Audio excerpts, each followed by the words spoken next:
Hello and welcome to another weekly planning video. If you're new here, I'm Lucy, I'm mum to identical twin boys and I'm doing everything that I can to attempt to simplify my life in order to have less brain fog and feel less overstimulated as a mum. I'm going to show you how I plan out my diary for the week and I'm going to take you through a few other things that I'm doing to feel less overstimulated and try and get a bit of natural intuition back. This week's a particularly important one with Christmas being just around the corner, so it's that last chance to get any gifts sorted, any wrapping sorted, any cards sent. So this is your reminder, have a look through all of the things that you were meant to do for Christmas, what can you get done this week? And also if you haven't done it all, like does it really matter? Do those things actually need doing? Can you just cross them off your list anyway? Because I happen to do that quite a lot as well. I think we set ourselves up with so many unrealistic things to achieve, and in reality we probably don't need to send that many cards or buy that many gifts or attend that many events, so have grace with yourself. So the first thing that I do is look through my calendar to see what events and things I've got on that week, when I'm seeing friends or family, when the boys are at nursery, if my husband has any appointments, anything like that, and I put them into the diary first. I then look at our weekly meals and I try and mix things up a little bit each week, but I mostly do slow cooker meals at the moment because they're very easy to put on whilst the boys are napping or at nursery, and then they're ready for 5 o'clock and there's no mad rush at 5 p.m. when the babies are getting hungry. I can then plot the meals in for the days depending on what events I've got on and how much time I'm going to have to make each meal. I also always plot in washing my hair, and if there's anything where I need to dress up for, I want to dress the boys up a little bit, just making sure that I've got those outfits washed and ready to go. You could plan out your whole outfits for the week if you wanted to. Oh, and the other thing that I've started plotting in is when to walk the dogs, just to make sure that they are getting a decent walk every day around like other things that I've got on, because it's easily forgotten when I'm rushing around after the babies and then I think, oh gosh, I'm going out and I've not walked the dog yet. And then lastly, I plot in the Fly Lady system, which is a cleaning system that I use to keep on top of the house.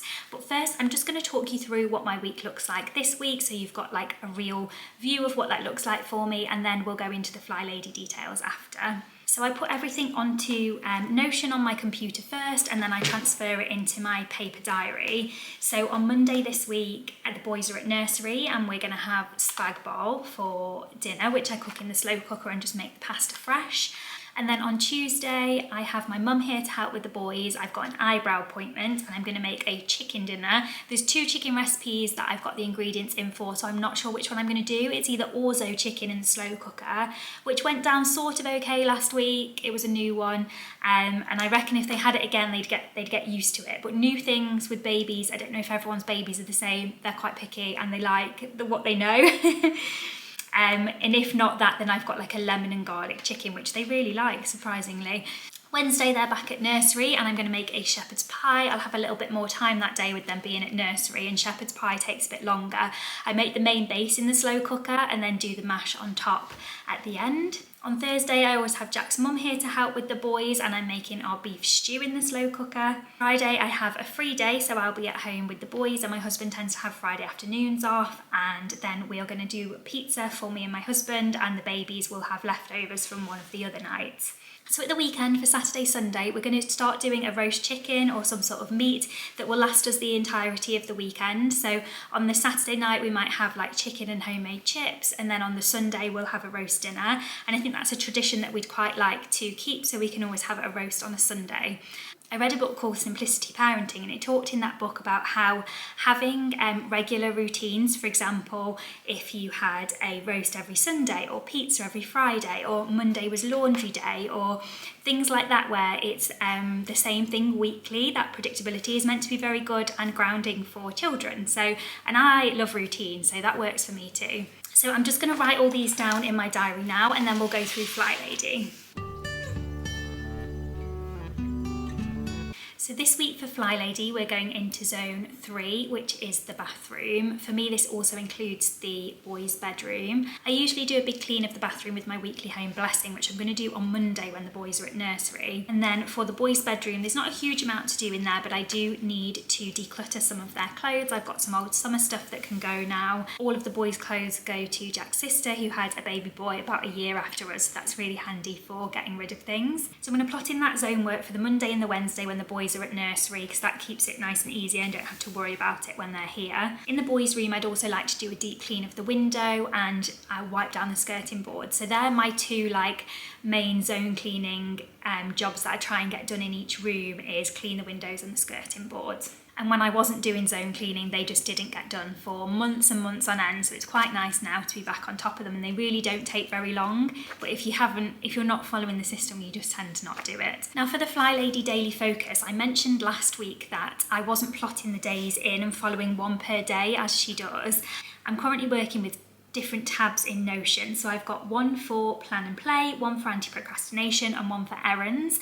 And I will just note things down in there, things that I need to buy, people I need to contact, things I think I need to do, just a bit of a brain dump of everything. And then when I get a chance, I look at the computer and I just keep on top of those tabs.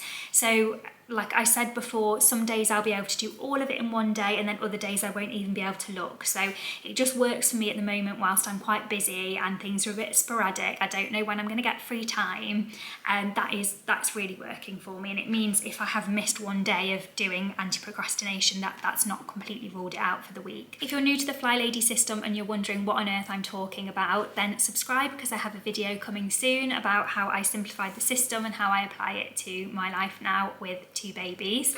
Last week I mentioned that I was doing a phone detox for December, and it's going okay. It's not gone brilliantly, to be honest. I had quite a lot that I needed to do on my phone last week. So in particular finishing a photo book for a Christmas present, and I actually lost like access to a lot of my phone. I couldn't get onto WhatsApp, I couldn't get onto photos because I had such a bad storage issue, and that was a bit of a nightmare because I just don't have the right amount of time to sit down and go through everything and delete everything.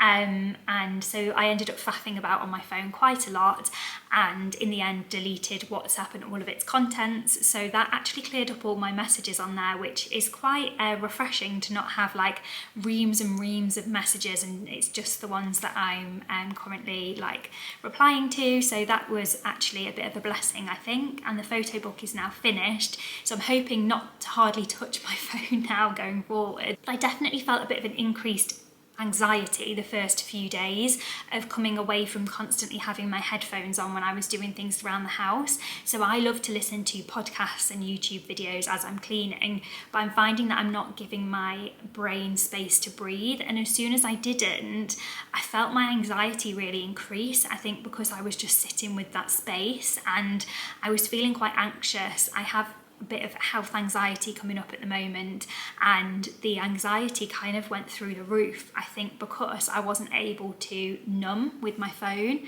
And so then I did allow a bit of phone just to get me through. It sounds awful really, but yeah, so I did end up watching and listening to some things whilst I was doing bits and bobs of cleaning, but nowhere near as much as usual. And I'm going to try and phase that out completely. And over the Christmas break especially, I just want to be super present. I'm feeling really reflective at the moment. I think it's the time of year, and just thinking back to how the boys were last year. They were tiny little newborn babies, and how quickly things change.